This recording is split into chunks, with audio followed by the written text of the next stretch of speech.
When I was like 12, I used to get these day-long hyperfixations about joining track at school. I would tell my parents, I think I should sign up for track. They probably knew I wasn't really going to do it because I was a very chubby tween who never ran, wasn't involved in sports, and already expressed this hyperfixation before. But in my mind, I was like, no, I really should join track this time. I have something within me that says I need to run. By the power of maturity and age and retrospective realization, I know now that during those days, I just had too much energy. I was inside all day doing inside kid stuff like TV and video games, and I kept developing this seasonal itch to go outside and burn that energy, only to give up once the lack of motivation and dedication outpaced my pent-up energy. I never joined track. I never even tried out. My periodic obsession with joining track was, in actuality, a symptom of having too much energy and honestly, truly not knowing what to do with it. I bring it up because I think this is how everyone my age must feel about podcasting. If you've ever listened to a podcast where the format is a couple of guys sit down and chit-chat and goof around, you've experienced the delight of building a parasocial relationship and then hearing one of the hosts interpret current events or ruminate on an opinion they hold in a way that makes you say, yes, finally, someone put the perfect words to something I've always thought. This guy's just like me, for real, and he just masterfully untangled a thought with which I've been personally wrestling for years. Then you get to thinking, you know what? I share the opinions of a successful podcaster or YouTuber or influencer, which means I'm on the right track. I bet if I had a podcast where I talked about something for an hour every single week, I could at least have one of those epic moments per month.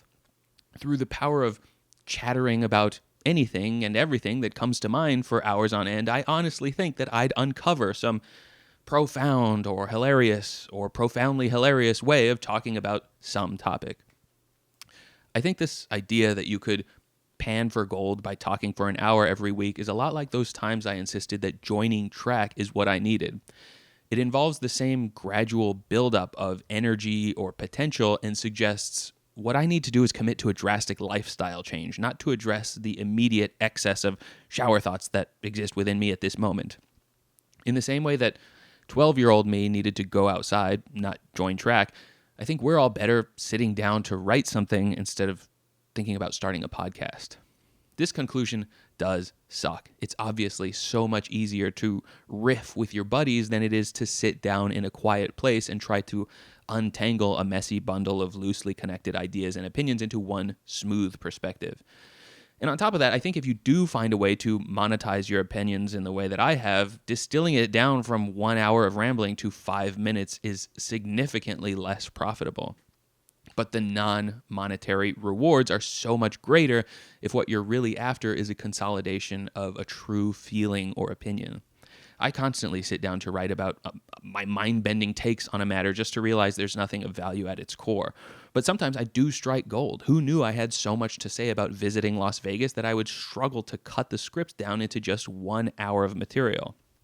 And as a viewer of other people's work, what a delight it is to find something so valuable or pleasant that I relish in watching it at 1x speed instead of fervently speeding through it trying to cut to the valuable part.